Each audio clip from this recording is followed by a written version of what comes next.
Kung pinanganak ka ng November, hindi ka basta tao lang. Ikaw yung tahimik pero nakakatakot kapag nasaktan. Psychology says, ang mga November-born ay may natural dominance at deep intuition.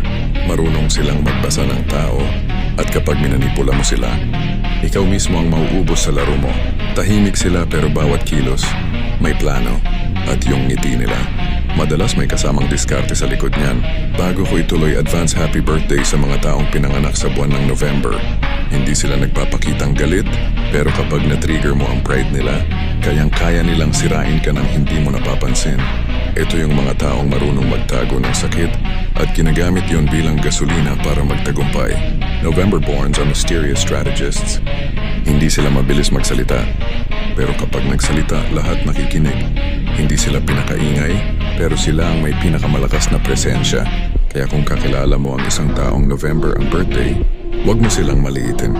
Dahil habang abala kang mag-ingay, sila tahimik lang. Pero inaayos na nila kung paano ka lalagpasan.